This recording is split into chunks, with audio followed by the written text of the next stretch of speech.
everyone, welcome back to Magnet Brains. My name is CS Payal Popli and इस video में हम पढ़ने जा रहे हैं हाईली एक्सपेक्टेड केस स्टडी के बारे में. See, just like in our previous case study जिसमें हमने पढ़ा अमन चड्ढा के बारे में, हमने देखा कि क्वेश्चन बहुत ही लेंदी था, मतलब केस स्टडी बहुत ही लेंदी थी, पर उसका आंसर इतना सा था और ज़्यादा दिमाग भी नहीं लगाना था. लेकिन यहाँ पे on the other side, on the contrary, छोटी सी केस स्टडी है लेकिन थोड़ा सा दिमाग लगाना पड़ेगा. यस, ये केस स्टडी जितनी सिंपल और जितनी छोटी आपको दिख रही है उतनी शायद सिंपल है नहीं. मैं आपको हमेशा बताती आई हूँ कि केस स्टडी के साइज से कभी भी ये जज मत किया कीजिए कि ये इजी होगी या डिफ़िकल्ट होगी.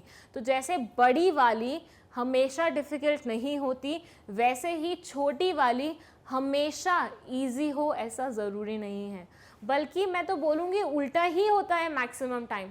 जब बहुत सारी लाइनें लिखी होती है ना कहीं से आंसर क्लिक कर दिया जाता है, बट यहाँ पे जब बहुत कम लाइन्स लिखी होती हैं ना तो आंसर सोचना पड़ता है. सो थोड़ा सा दिमाग लगाइएगा इसे पढ़ने से पहले. ये बोलते हैं एट अल्फा लिमिटेड और एक्सपेंस बिल्स ऑफ एम्प्लॉयज़ और एक्सपेंडिचर वाले bills of employees are process by general manager himself. मतलब जितने भी एक्सपेंडिचर के बिल्स होते हैं वो जनरल मैनेजर द्वारा प्रोसेस किए जाते हैं अल्फा लिमिटेड कंपनी में. आई डोंट नो इनको ये नाम इतना पसंद क्यों है, क्योंकि मैक्सिमम केस स्टडी में यही नाम आता है. Anyways, it says he feels quite overburdened. इन्हें ओवरबर्डन लग रहा है, मतलब इतना सारा काम इनके सर पे है, इनको बहुत ओवरबर्डन फील होता है. तो इन्होंने डिसाइड किया डेलीगेट करने का. अब देखो, क्योंकि यहाँ पे बकायदा लिख दिया है डेलीगेट करने का, तो आंसर डेलीगेशन तो होगा नहीं, ये तो समझ जाओ.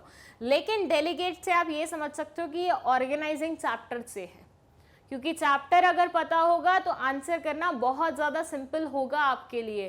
तो यहाँ पे आपको पता चल गया है डेलीगेशन हुई है. यहाँ पे इसने डेलीगेट किया डिप्यूटी जनरल मैनेजर को. डेलीगेशन हुआ किसे? डिप्यूटी जनरल मैनेजर को. जो इसे डिप्टी पढ़ते हैं वो गलत पढ़ते हैं, दैट इज डिप्यूटी ओनली. ठीक है. But after some time, the deputy general manager disposes this authority to various levels throughout the organization. अब ये भी चालाक था. पहले तो ये इन्होंने अपना बर्डन शिफ्ट करके किसको दे दिया? डिप्यूटी जनरल मैनेजर को. अब वो और चालाक निकला. उसने क्या किया? अलग अलग डिपार्टमेंट्स को काम दे दिया. उन्होंने बोला कि चलो तुम करो. ठीक है. Now all the bills for traveling are processed through respective department supervisor. अब ये सारे बिल किसके द्वारा प्रोसेस किए जाते हैं? डिपार्टमेंट सुपरवाइजर्स द्वारा. अलग अलग डिपार्टमेंट की जो भी सुपरवाइजर्स हैं वो देखते हैं. तो आपको यहाँ पे किस चीज़ का पता लगाना है वो देखिए. Name the concept of management highlighted in the above case. आपको उस कॉन्सेप्ट के बारे में बताना है जो कि इस पूरे पैराग्राफ में हाईलाइटेड है. लेकिन उसके आगे क्वेश्चन ध्यान से पढ़ो. In above case before and after delegating. मतलब दो चीज़ें पूछ रहे हैं यहाँ पे आपसे. ये आपको बोल रहे हैं, मैं पूरा केस स्टडी दोबारा से समझाती हूँ, कि एक जनरल मैनेजर था जो कोई काम कर रहा था और सारा का सारा काम वो कर रहा था, तो उसे बहुत ओवरबर्डन फील हो रहा था. तो उसने उस काम को डेलीगेट किया. जब उसने डिप्यूटी जनरल मैनेजर को वो काम डेलीगेट किया तो इसने सोचा मैं क्यों बर्डन अपने सर पे लूँ, तो उसने आगे फर्दर डेलीगेट कर दिया बहुत सारे लोगों में. अब आपको बताना है कि इस डेलीगेशन से पहले और इस डेलीगेशन के बाद कौन सा मैनेजमेंट का कॉन्सेप्ट हाईलाइटेड है. आई नो ये आपको पता लगाना थोड़ा सा डिफिकल्ट होगा क्योंकि काफ़ी ट्रिकी क्वेश्चन है, बट थोड़ा सा फोकस कीजिए.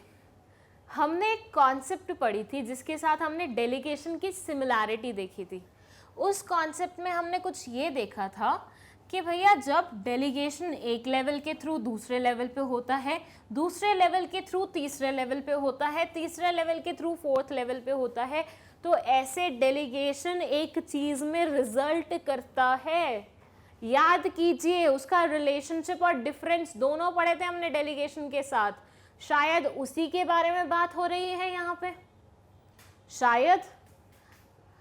ओके, अब बिफोर भी बताना है और आफ्टर भी बताना है, तो सोचिए क्या होगा इसका आंसर।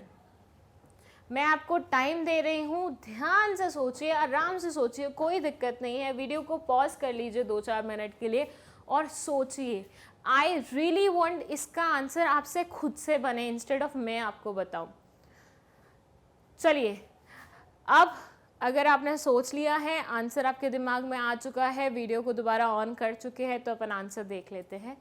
देखिए, डेलीगेशन से पहले सारा का सारा काम कौन कर रहा था?